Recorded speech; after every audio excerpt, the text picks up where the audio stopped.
Hey, everybody. Welcome back to the Inter Extra podcast. I am here, Sean, as one half of your co hosting duo. And my other co host here, sorry about that, Simi. You want to say hello to the people? How we doing, guys? Good evening, good morning, whatever time it is right now when you're listening. Yeah, good to be back. Sorry for the week break, guys.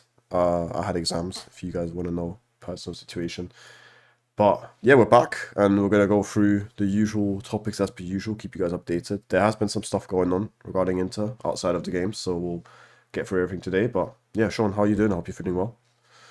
Yeah, I'm doing good. I also had some personal things, nothing too serious, but just some things that didn't have the time to fill in and record Yeah. a pod. Simi and I kept missing each other, so but yeah, glad to be back. And like you said, yeah, we've got some stuff. We of course the mercato never actually closes and never dies.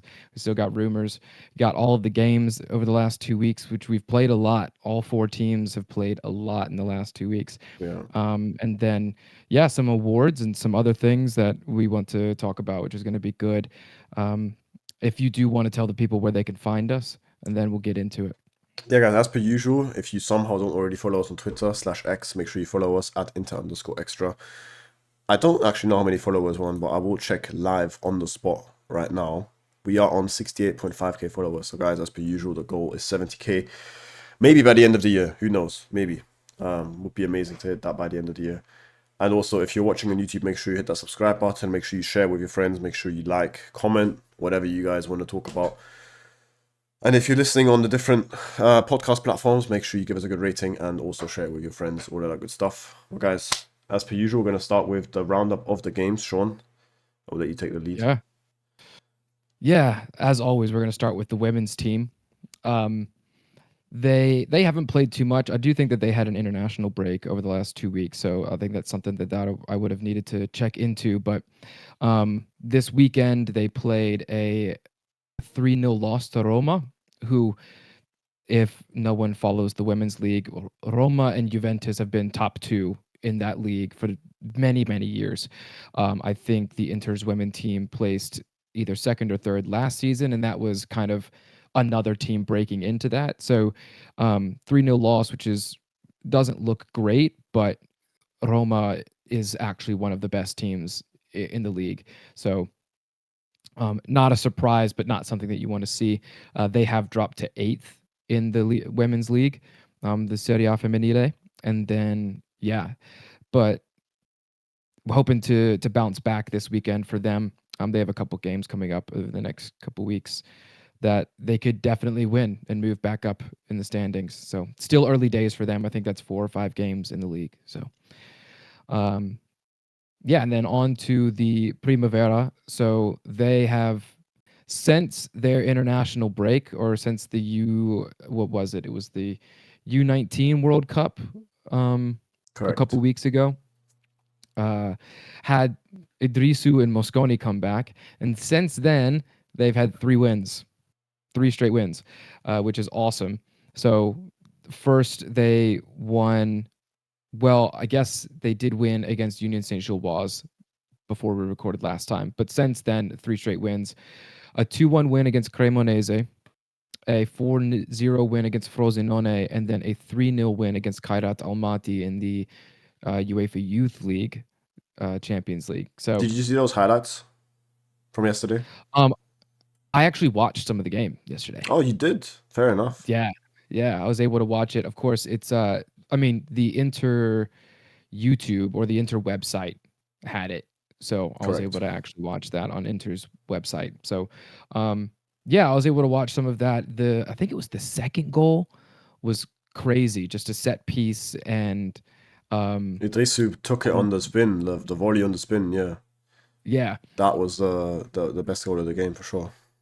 yeah. So it was a good game. It was the youth games, it's kind of funny that you're trying to think of, well, Inter won 3-0, so were they as dominant? It's almost like in youth football that you don't see the same dominance as in senior football. Like if you have a 3-0 win, you'd think controlled the ball the whole time. Yeah, The other team didn't have any chances, but Kairat had some chances. It's just like the chaos of youth football, so it was kind of exciting and fun to see that, Yeah, seeing them it's a sprint back different and story. forth. It's a different story with Mm. like especially youth league matches, which is interesting to watch. Like it can be 5-0, but then one team is just better at taking the chances than the other team. I feel like control only comes with senior football when the systems are more developed, when the coaches can bring through more of the DNA. Because in youth football, you need to remember the year groups. Let's say 2007, they keep moving up the ranks as the year like for the next year. So next year the Primavera team is going to look completely different to this year.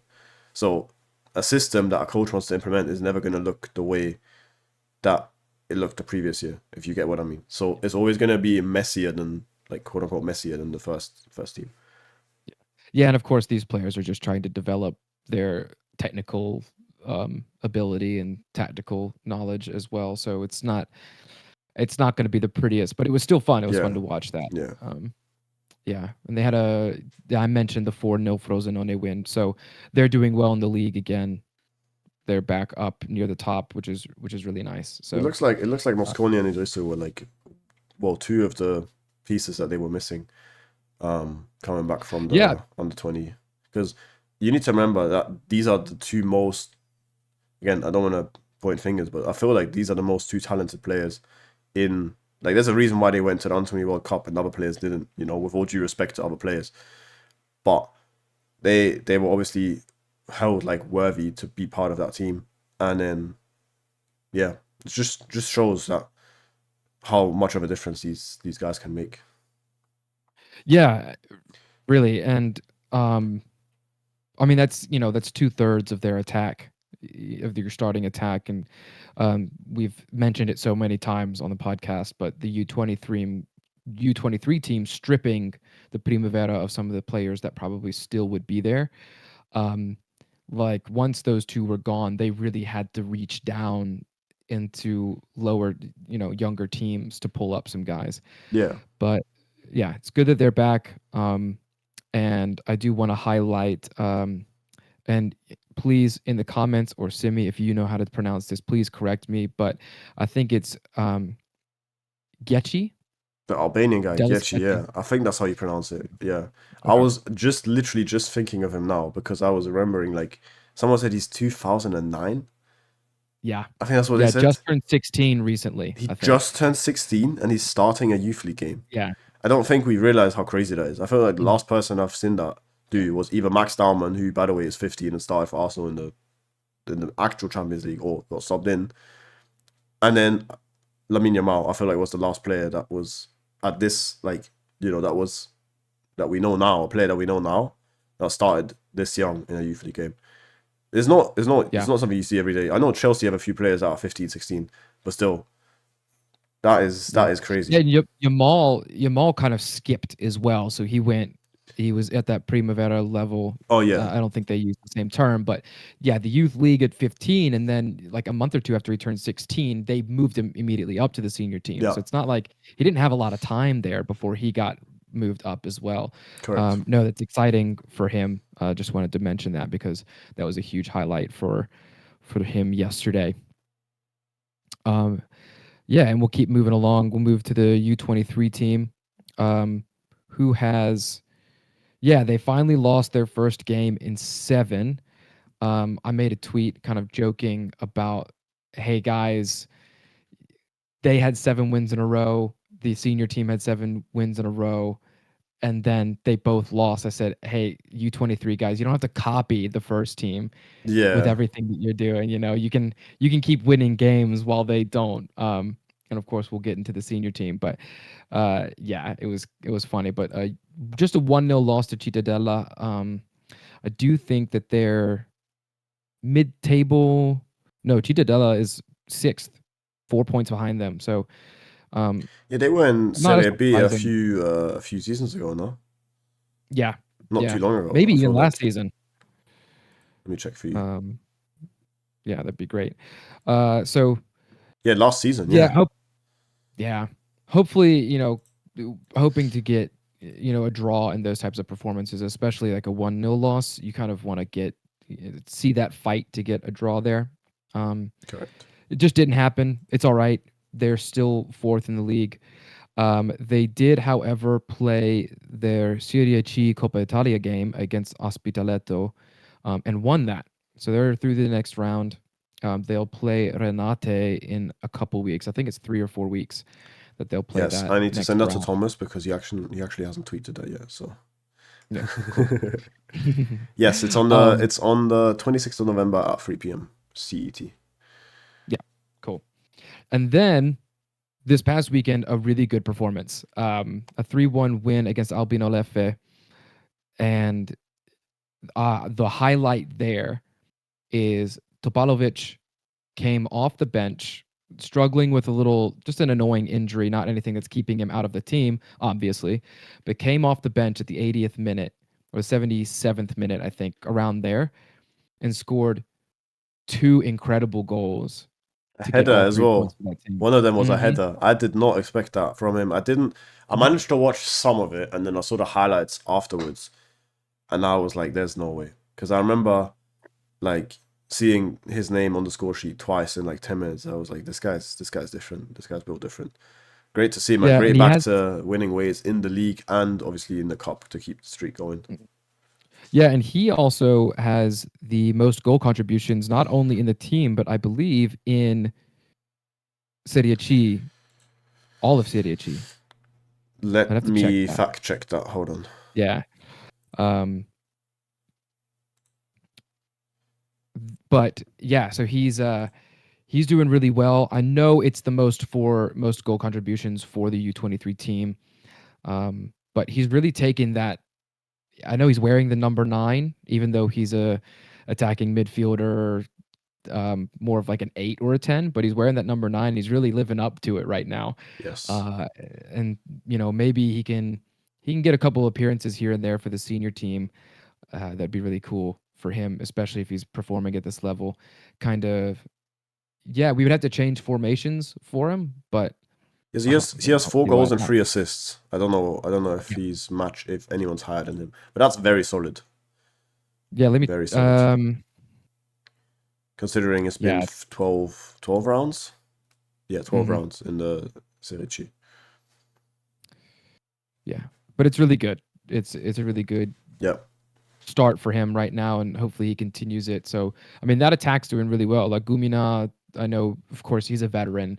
He played in Serie A for most of his career. But fit right into the But team. I really like what I'm yeah, seeing from him. Yeah. yeah, I mean, I think he's really helping both Topalovic and Kamate really thrive in For those sure. roles right behind him. Yeah. So it's really good to see. And yeah, glad that these guys are getting a lot of senior game time and they're doing well. Still fourth in the league. Yes. And then we'll move on to the senior team. So since the last time we recorded, Simi, it was before the Napoli loss. Correct. After So essentially since then, that controversial 3-1 loss to Napoli, it is our only loss in the last 10 games, which is a great it's a great look, 9 wins out of 10 games, but yeah, that game is conditioned as well with what happened. We had a 3-0 thrashing of Fiorentina, a second half blitzing of them, and then the last 2 games we've kind of rescued 3 points in the last 10 minutes. An own goal winner against Hellas Verona in the added time, the stoppage time, and then a 2-1 win against Kairat Almaty in the Champions League yesterday. correct. Yeah, first, just give me your thoughts on just kind of the things that you want to say about any of those games.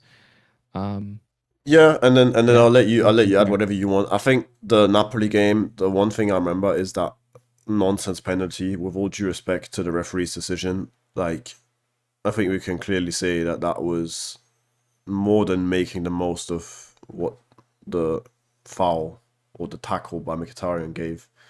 yeah. To I even forgot who got fouled. I don't know if you remember, Di but Lorenzo. Di Lorenzo, thank you. And I was thinking like if that doesn't happen, the game looks completely different.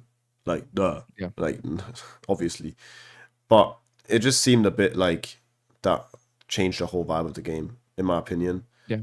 And Yeah. The obviously, first half we were in control as well. Like yeah, we performed really well in that definitely, first half. definitely. That's nothing. I don't want to say anything negative in that regard. It's just sometimes these like decisions, and when the team knows that the decision maybe wasn't fair, you tend to.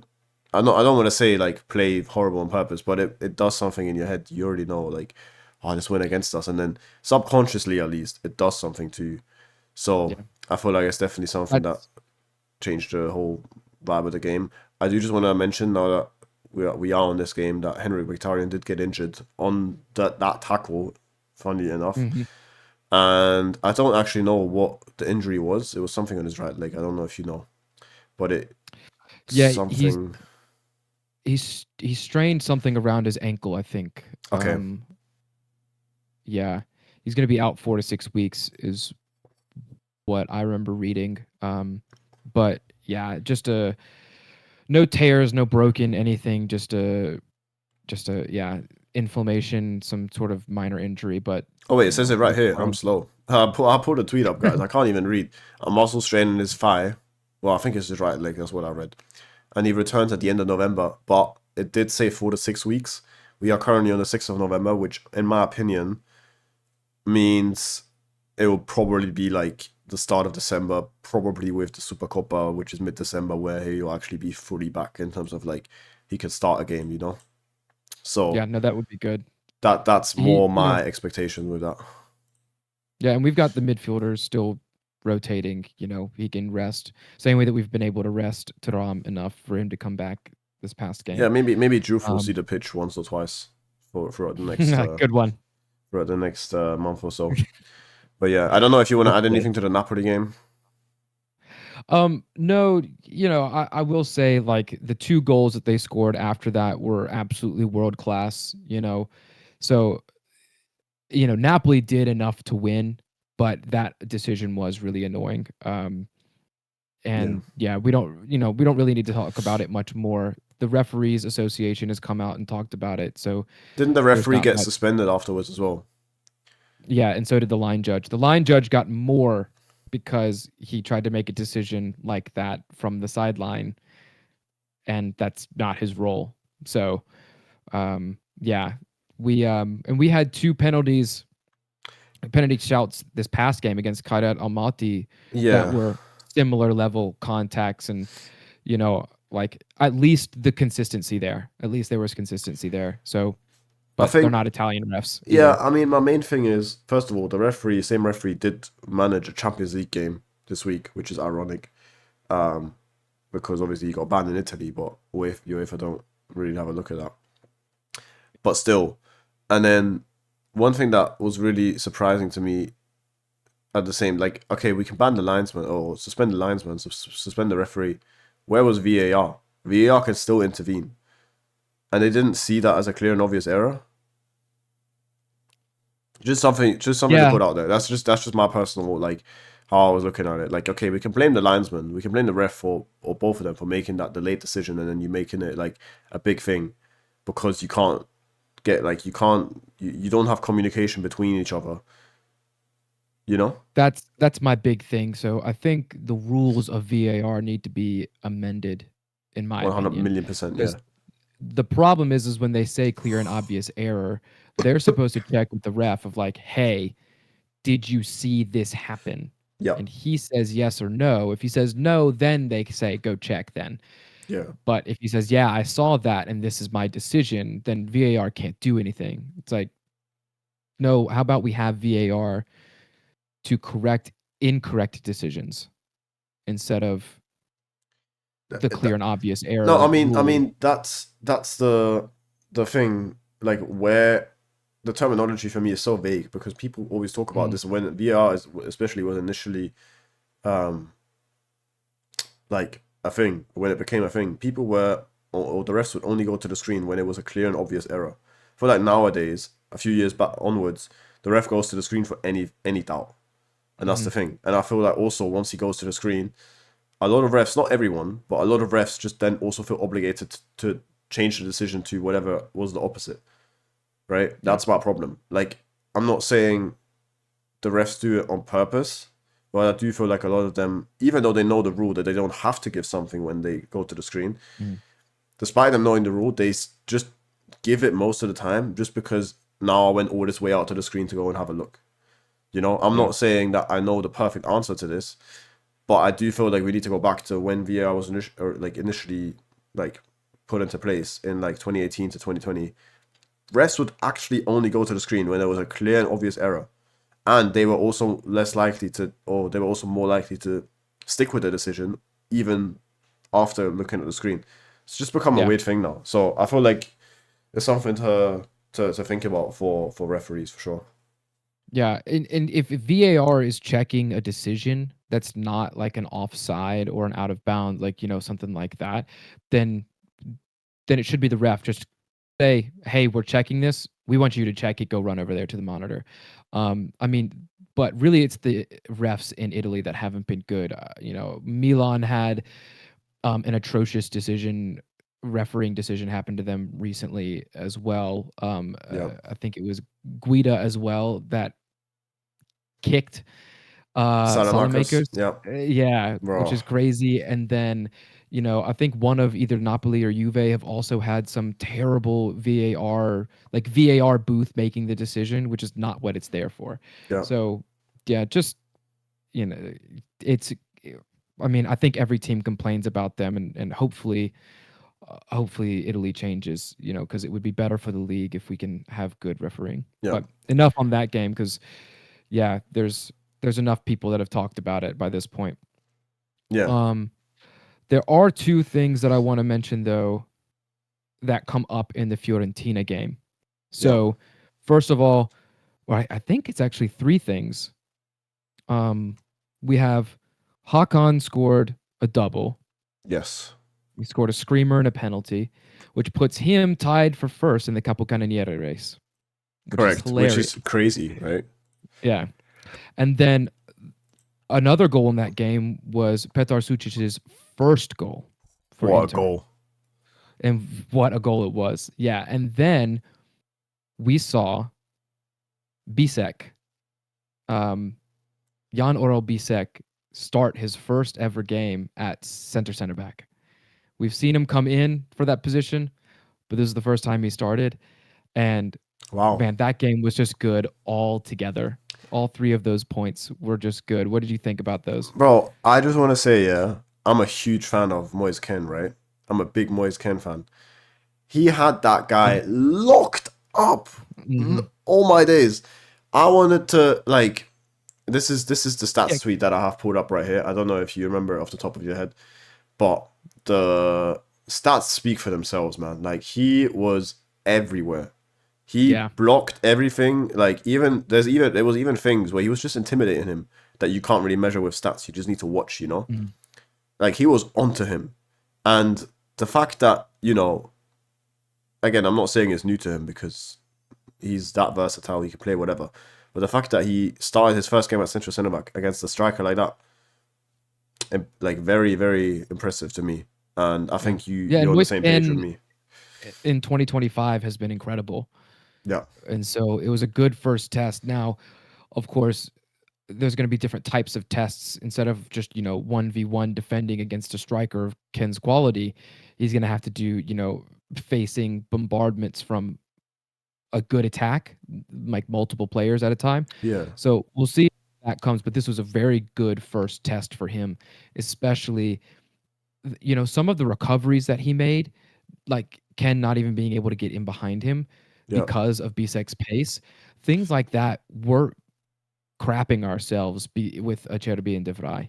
Yeah. So, I no, do it think was he's really faster good. than Kane as well. I think we're underestimating Bissek, like how fast he is.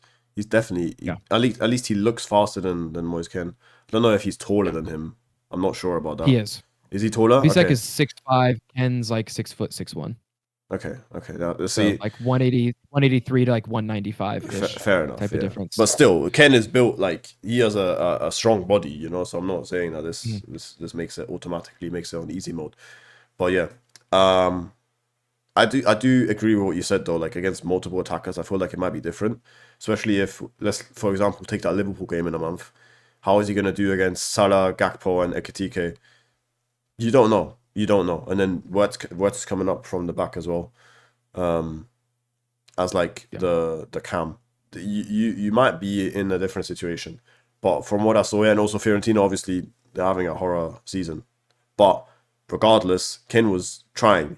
It's not like he wasn't trying, and this was a great Yeah. performance. So yeah, I agree, and I also want to mention the fact that the Curva Nord is not actually called a Curva Nord anymore. The Secondo Anello Verde was back in the Secondo Anello Verde, Yeah. the The the second tier the second tier, the for green, part of the second ring.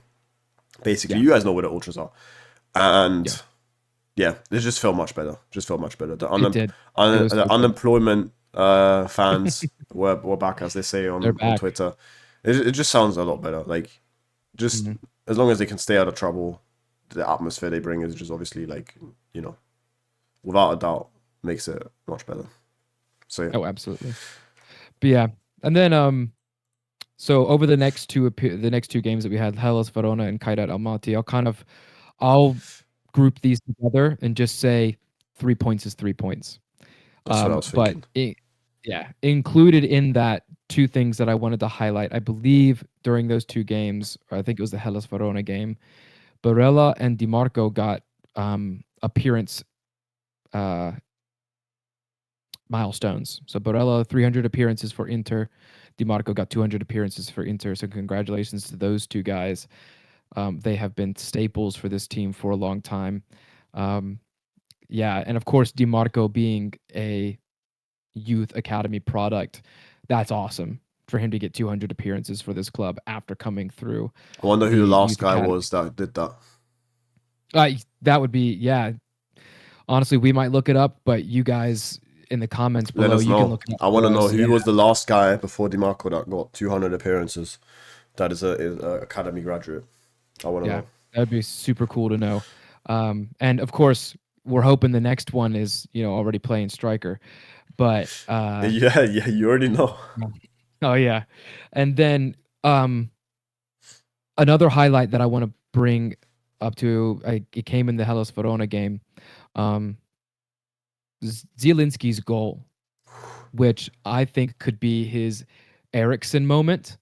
The moment he turns around and starts putting in good performances, because we kind of seen him the last two games.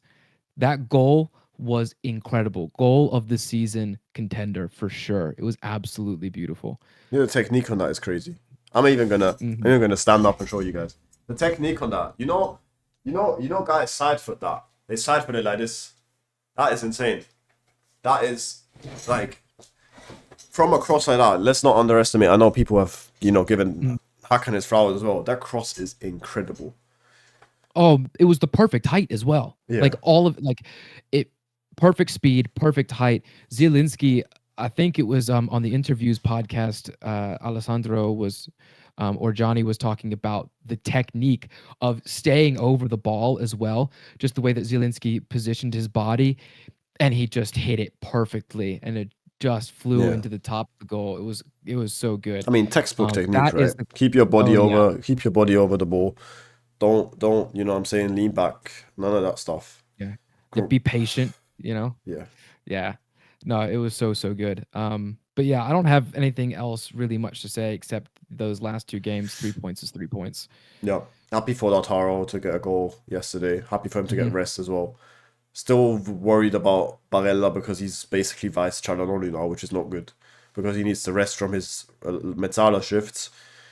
I still think Zielinski should be the vice Çalhanoğlu, but he obviously, I think Chivu said in one of the press conferences, he hates playing. He hates He needs to it. convince him to play there.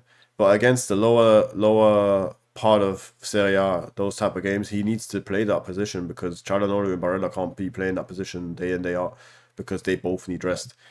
Especially because they both play 90 minutes each for their national teams in the international breaks. I am concerned, especially for Barella. I don't know how long he's going to manage that schedule. Yeah. He's going to be burnt Well, out, and I also feel like that's why we haven't seen the best of Barella the whole season, because he's just playing in different roles and also like day in day out, literally every 3 days, and yeah. it weighs on you, man. Yeah. He did get 90 minutes rest, I think. When was it? I think it was before the Napoli game. Yeah, He got a 90 yeah, minutes he didn't rest, play which was Central Loss, which is good. yeah, that is. It was good. And that's where Sucic and Fratesi, not talking about those two, their performances, they're kind of opposite sides of the spectrum there, their performances, but they're at least putting in shifts and we're getting wins, right? Yeah, So Barella can rest, which means he can give Hakan some rest.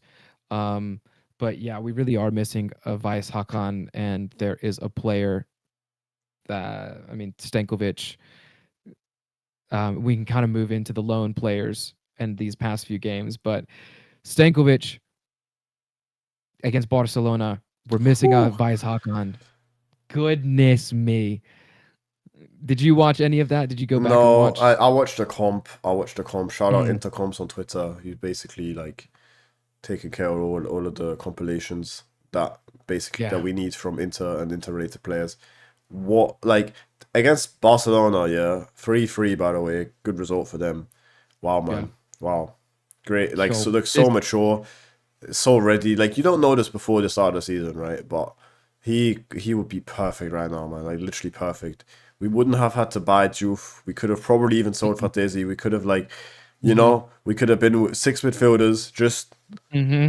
cruise control, man. Oh yeah, But yeah, listen, this this this dead horse watching me walk up with a bat is just, it hates to see me coming because I'm beating this dead horse. I'm beating it. Stankovic did not need to leave. It was the biggest mistake of our Mercato, and I'm so angry and upset that we did it. It, like you said, it unlocks so many moves that we could have made in the midfield. Not needing Andy Doof, selling Fratesi. You have six midfielders if Stankovic stays. Um, it just, we should have, we're seeing this is good for him. We're seeing his possibilities and his capabilities and his quality, especially in a game against the technical midfield that is Barcelona. It was great, but yeah, I just, I have to keep tooting my own horn when it yeah, comes to Stankovic because I'm still a little it annoyed. looks like it. It looks like it. But Yeah, no, I'm with you. Don't worry about it. Don't worry, guys. cool.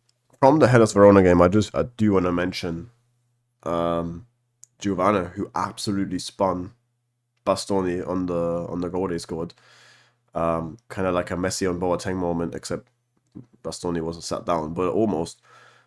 Great goal. And then obviously, as you know, some of these Interistas love to jump on that train as soon as they see just one moment, right? I'm the opposite, right? One goal is cool, but that's not gonna do. Like I saw his stats from when he was playing in Brazil. I'm all right. I know he's still young, but me personally, there's like not enough output for me to be able to like be convinced about a player like that. I understand the hype. It was a great goal. It was a good audition, It was a good right? You audition. you want to, if you're trying to get a move to a team, you want to perform against the team that you're trying to get to, right? Cristiano Ronaldo against Manchester United in their friendlies over the summer that year Yes. when he Manchester United. That's, you know, but yeah, I mean, it's going to have to be a little bit more than that. I feel like it's a little bit of a Boni situation. He might not have the numbers, but if he puts out performances the moment that he gets to a team that can actually supply him, then maybe he's going to get more Yeah, I output. mean, if he can finish like that, like on a regular basis, fair enough. Hmm. I always think of Gift Orban, who ended up at who we were once monitoring, right? And obviously it didn't end up buying, and now he's at Hellas Verona for a good reason because he shoots like he has Timberlands on. Everything else is great about him, Yeah. but he cannot finish for the life of him, bro. Like he looks Yeah. so uncomfortable whenever he shoots, and it's like genuinely. He had a good chance actually. I think he hit like the post or almost scored, whichever one of the two it was from that little chance he had in the center. But Yeah. yeah, that's like the difference. If you can up your like how clinical you are. Yeah, for sure. The only other so I'll quickly go through. So Juve Stabia, I think y'all tweeted about it that they're having some issues with their club management. So we're not going to be seeing too much of Stabile and De Pieri playing. So don't have any, loan watch news for them. Yeah, Although De Pieri did get his first goal in the last game that they played. So that's great, but we'll see what's happening there. But the only other player I want to mention is Ebenezer Akinsanmiro, Whew. who, since the last time we recorded, got his first assist against Milan, and then 2 incredible performances since then. And he is growing into his own at Pisa. Yeah. I like this kit too, this white and gold kit that they were wearing against Milan. The sponsor's It's a bit so too big their for me, their but it's kit, a nice kit. both of their kits are it's so clean, so clean. I might have to get a Pisa Akinsanmiro kit before the season ends. Definitely. You never know. But there were Yeah. scouts present at the game against Lazio, I believe. Which game Yes. was it? Yeah. Yeah. And Because they also watched monitoring. Mario Hila. Yes, correct. So it'll be good to see, hopefully, some recognition for him again. I don't know about a starting spot. He'd have to have a very good season for him to convince Chivu to sell one of the current midfielders, and then bring him back and Stankovic back. It would be great if he does have a great season, because that would mean we don't need to invest in a midfielder next summer. But you never know. You never know. Well, the player that I think he replaces is the one that everybody wants to actually sell. So we have Mickey probably leaving, Yeah. but yeah, so we'll see. But yeah, other than that, that's everything. All the loan watch, all the games, Yeah. and everything. So Speaking of the midfield, since we're on it, I do want to mention Andy Diouf, because Gazzetta has apparently some insight into him possibly leaving in the winter transfer window on loan. I feel like this screams a bit too much like Thomas Palacios to me, but the problem is that we paid 25 million for him, or 20 million, or whatever it was, 20 plus 5. And now we're in yeah, this Thomas Palacios situation for a player that's supposed to be ready, who is supposed to be like just slot into the midfield, coming from Lens, a strong Ligue 1 side where you think, he has enough experience, especially from the French league with the amount of talent they have. Seems like we picked the wrong player. I liked him in the French league, but there's something that's not clicking ever since he joined. And yeah, obviously Kivo sees him in training and obviously thinks he's not ready to play more than 10 minutes every month, which is concerning. I'm not gonna lie. I don't know what you think, yeah, what you make of it, what you would do, but I don't mind sending him yeah. I alone. mean, I I don't mind sending him on loan either. I think it's good, especially if he's not going to be trusted this season. We've both said that we think it's a panic buy, so Oh, this kind of 100%. makes Yeah. sense. But yeah, just what else do you do? You know, there's not much else you can do. Of course, if you're trying to get some value back from him, you gotta have him play, because nobody's going to pay for a player that doesn't play. Yeah. So we'll see. We'll see what happens there. Yeah, one more transfer rumor I do just want to mention, because his name's been brought up in the past, in the summer, is the Ecuadorian centre back, Joel Ordonez, who is also currently playing for Brugge, where Stankovic is playing at. And they are monitoring several defenders, but an investment will be made for sure, which is, Yeah. very likely, because obviously we have Acerbi and De Vrij possibly leaving, or one of them anyway, and you will have to come through with a defender eventually. And the relationship between the clubs is strong. I don't know if it's just me, but a black and blue team with a Betson sport sponsor kind of makes sense why the relationship is decent. Yeah. There's definitely more Or going Black on and there. Blue Brothers. I didn't wanna like, be that guy, but there's definitely something going on there with the sponsor as well, which is good. It's a great team to find some talent there, and he is a good centre back. One of my boys is Ecuadorian. I asked him about like how he plays and stuff, and I got heard some good stuff back. So yeah, I'm Yeah, they're really convinced. excited about him. Yeah, Yeah, I'm not too convinced, but then again, like we got Bisek and I wasn't convinced, and he's molded into a good center back. yeah, He's the right profile, and he's getting a lot of Champions League games right now, and it's good experience. And then of course we have experience in this team. We're not trying to get experience. We're trying to get younger. yeah. We're trying to get more raw talents that have some experience. I said And this about the Vrij. I he's think checking all those boxes. Yeah, I think I said this about the very last episode, and if I didn't, then I tweeted about it. The ideal situation is Acerbi leaves, De Vrij stays for one more season maybe, and builds up whoever comes in to replace him. Whether that's Bissek and he moves into central centre back and he properly learns for another year, or whether that's and maybe even throughout the next season becomes the main central centre back, and De Vrij just becomes like a backup again, or whether Bissek stays on the left and right side or right side, and then Ordonez becomes the central centre back. I don't know what side he Yeah. plays on. I don't know what foot he has either. But I think he's regardless, right-footed. he's his right foot. Okay, well Yeah. then, yeah, it's basically up to Chivu if he does arrive. Obviously, I think that's the ideal target in terms of the names because Matteo Moretto, I'm sure he knows what he's talking about. He might be top of the list, so Yeah. that can be someone to look out for. But yeah, Yeah. Yeah, and it's just thinking, just to mention the ages. So beginning of next season, you're gonna have 31-year-old Akanji, 34-year-old De Vrij, and 27-year-old Bastoni. yeah, If you guys are worried that we're getting too young, there's your three veterans that are going to be coming back for defense next season. yeah. It's all right. And Bisek's going to be 25 or 26. Yeah, we're acting Easy like we're with treating him like a teamwork. youngster. This is a grown Yeah. man, bro. Hmm. Like as in like grown man could have a wife and two kids type of grown man. Yeah. Like Yeah. yeah, but we'll see next season how the defense looks. Guys, I also want to mention since unless you want to mention anything specifically transfer rumors wise, I feel like the main things we covered. The only thing I do want to mention is the plan for a goalkeeper in the summer. Yeah, thank you. So that's it. So, we've had I guess this might be a nice time to at least address it. But the Joseph Martinez news and then Sommer's performances dropping. Um, yeah, the club is planning to replace Sommer with somebody, uh, and they're also trying to figure out whether Joseph Martinez is going to be the goalkeeper for the future. Um, of course, what happened with Joseph Martinez recently is tragic. At the moment, they're still investigating it.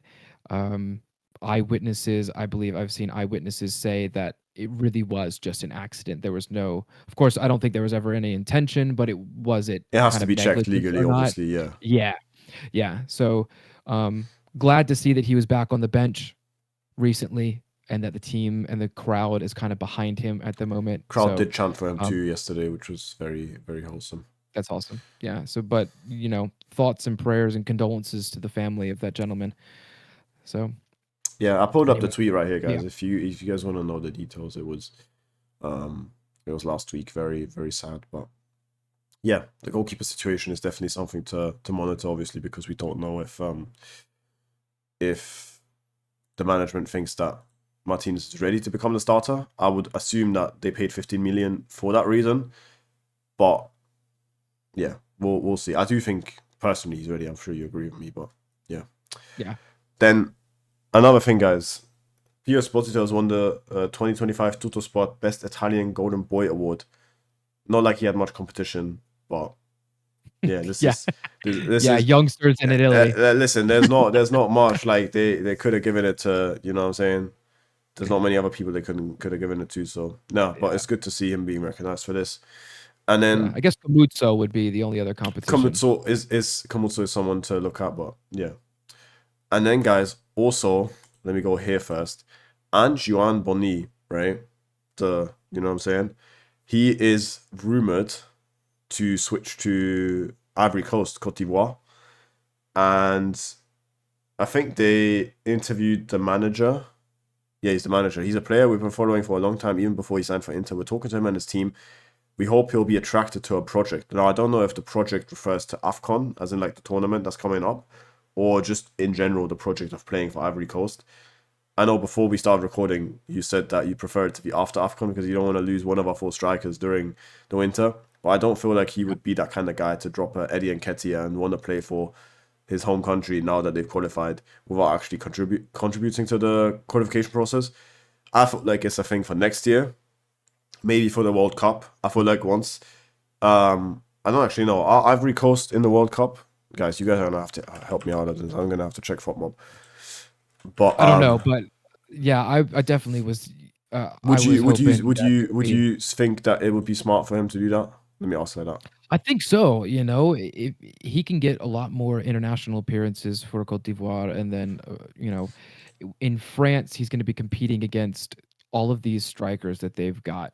So Mbappe is a shoe in every single time. Dembele can fill it at the night, and he can be right winger as well. But then you've also got Ekitike, you've got Kolomwani, you've got Thuram, you've got it's so hard to get into the French national team. And of course, you can say let's perform and get on that team, and then you've kind of got your Ferland Mendy route to the World Cup trophy, sliding with the World Cup trophy after not doing anything. But um, yeah, I think it would be better for him to play, and especially for a country that wants him to play for him. And I don't know which one of his parents are from the Ivory Coast, but it would be cool to see him play for that. And of course, it would be nice to have an African player on our team again. The last time we won the Champions League, we had Yeah, Samuel Eto'o. yeah. So Now I will always nice say to have an I said African the guy. same thing about Jan Bissek. I feel like it would have been better for him to choose Cameroon.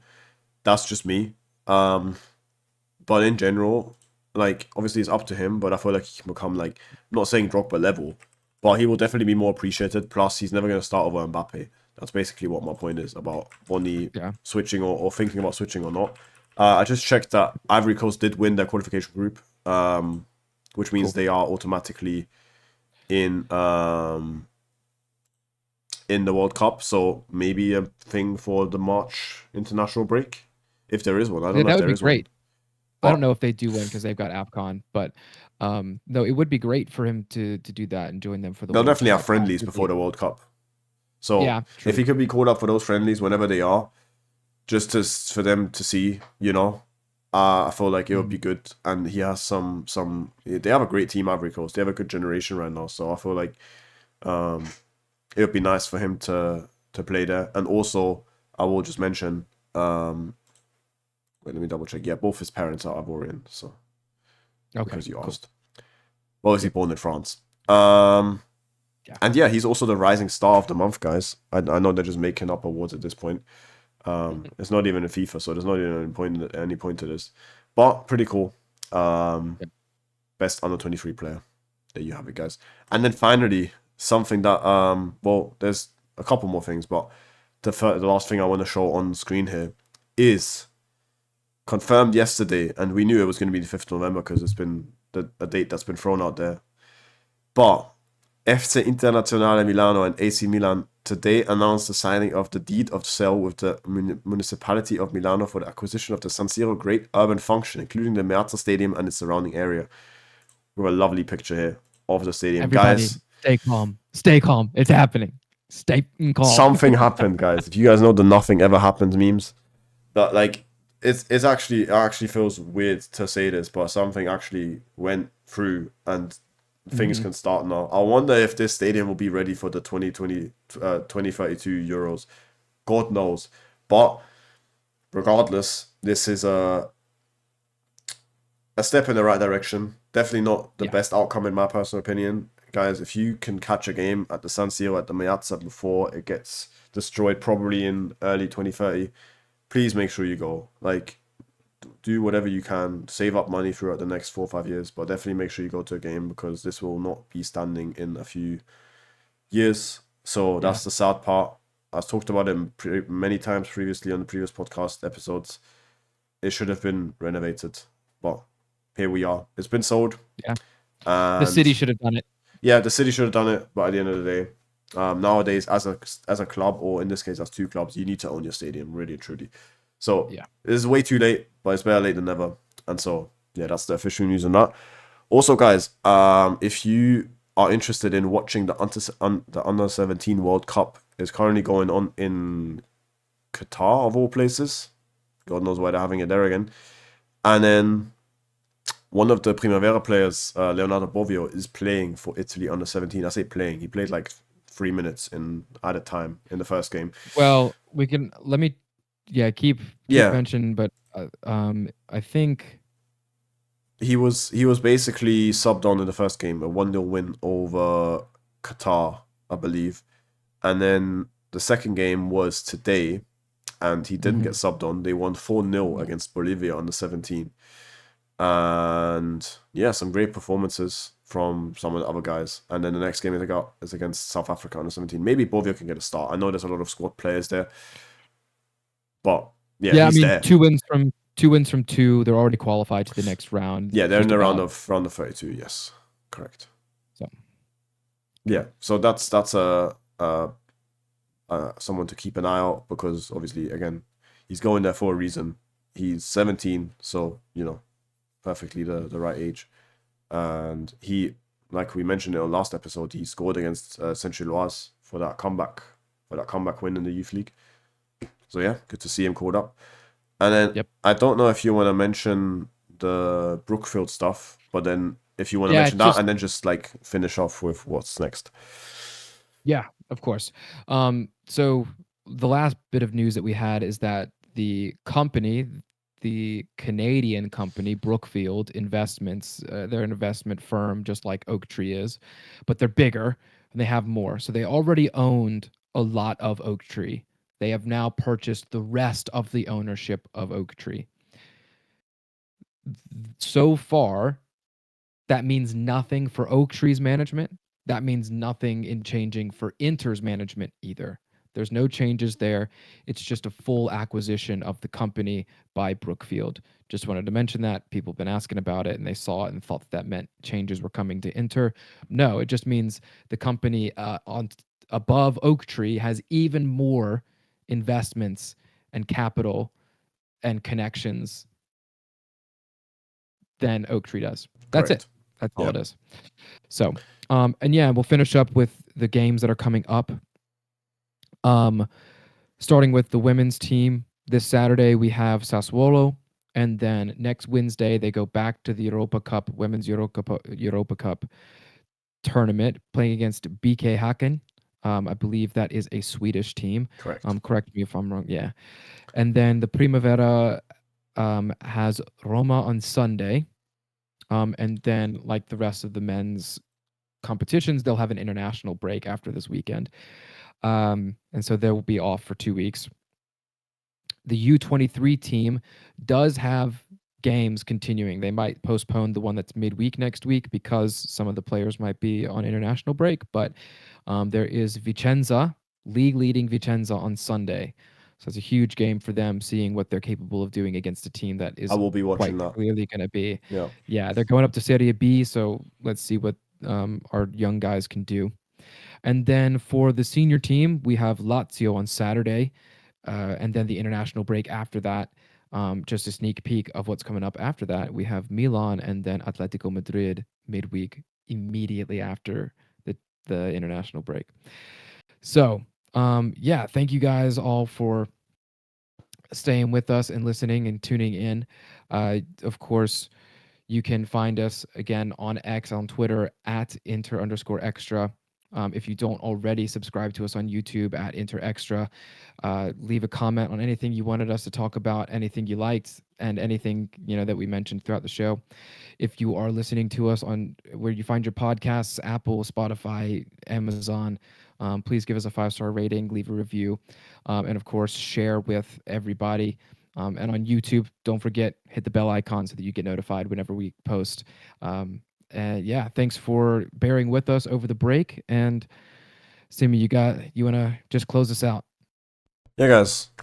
Just remember what Sean said, basically. And yeah, we'll see you guys next week. Obviously, international break. So keep an eye out for the players that are with their national teams again. Hopefully, no one gets injured as well. And yeah, we'll be back to. We'll report back with the games that we have scheduled up. And yeah, for now, we're out. And we'll see you next week. Forza Inter. Forza Inter.